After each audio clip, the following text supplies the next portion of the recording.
Us is former presidential candidate Dr. Ben Carson right now. Dr. Carson, good to see you. Thanks so much for joining us. You too. Thank you. Are you surprised at what we're talking about this morning? Hillary winning, becoming the first woman for any major party, and Donald Trump trying to put the past behind. Not surprised at all. This is certainly what we expected, this particular type of race. There may be some surprises coming up, though. What do you mean? As we go down this path.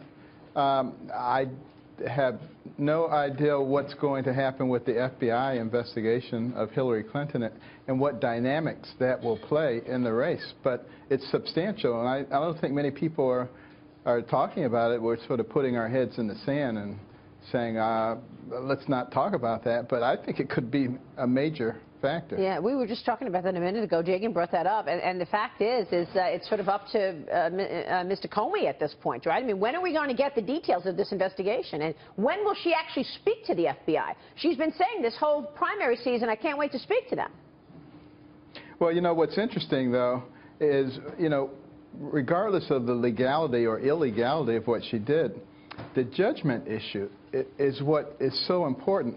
When you're talking about a position like the President of the United States, there are going to be a lot of very difficult decisions that impact the lives of every American. Do you want somebody who has demonstrated such poor judgment in charge of that? Dr. Carson, though, President Obama, it sounds like, is close to endorsing Hillary Clinton, and he's already made what sounded like one campaign speech on her behalf.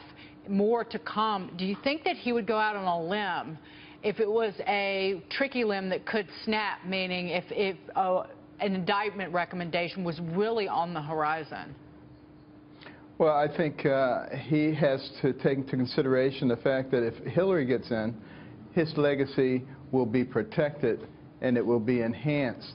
And if Donald Trump gets in, his legacy will be destroyed. So believe me, he has a good reason to get behind her. Yeah, that's a really good point, because he's also looking at his own legacy here. And Hillary has said very specifically that she will build on his policy. She wants to build on Obamacare. She wants to hold Wall Street to account and build on the Dodd-Frank legislation.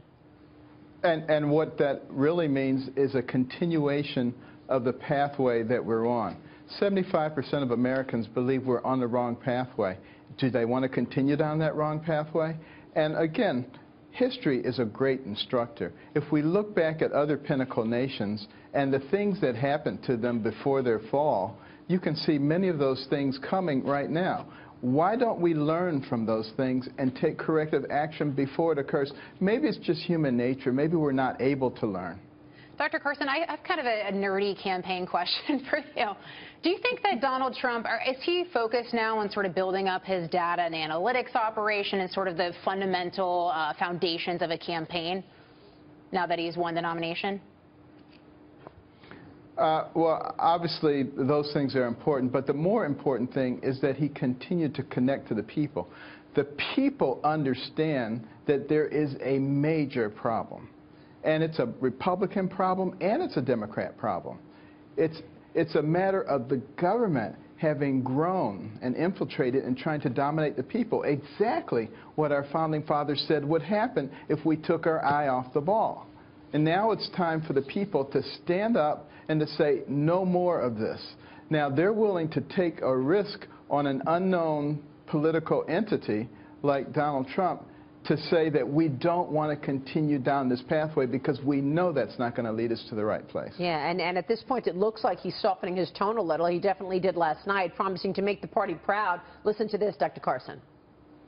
I understand the responsibility of carrying the mantle, and I will never, ever let you down. Too much work, too many people, blood, sweat, and tears. Never going to let you down. I will make you proud of your party and our movement, and that's what it is a movement. So what does he do to keep that promise, Dr. Carson? How will he make the party proud? Well, you know, it's difficult because I speak from experience. You know, I used to have a temper and I used to go after people, and you couldn't hit me without me hitting you back. Not like Donald Trump. I can't compare you to Donald Trump in that regard, Dr. Carson. We watched you in the primaries. Well, you don't know what I used to be like. But at any rate, Really? well, you know, once I came to an understanding that it was actually not a sign of strength to always strike back. It was a sign of strength to be able to ignore it and not to allow everybody to get under your skin. So you were like a wild and crazy guy at one point then? Oh, you don't want to know. That reaction. That was very cute. But you know, fortunately for me, there is a God up there. Yeah. And he smiled on me. No. I have a question. Now I understand. I have a question. Dr. Okay. Carson, there's been a lot of discussion about where Bernie voters are going to go. Some people are saying it's impossible that they would ever vote for Trump. Do you think there's an opportunity for Trump there, and how do you think he would go about getting support from those voters? I think there's a tremendous opportunity to de-emphasize political parties, you know, Democrats or Republicans, and to talk about those things that identify us as unique.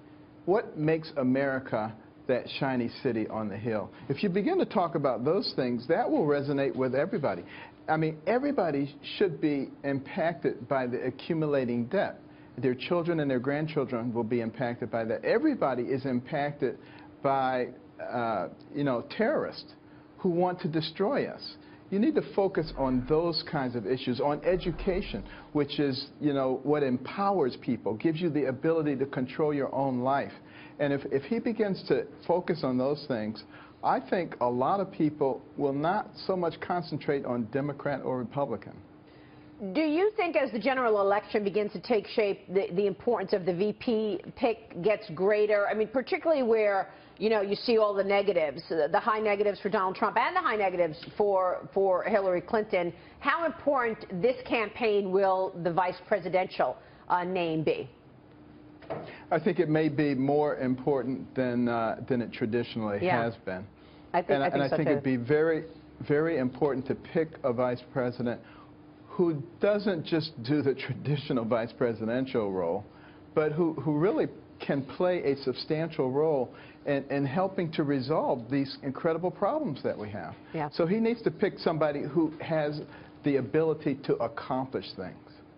Dr. Ben Carson, good to see you, sir. Thanks so much. You too. We'll Thank see you you so much, soon. Maria.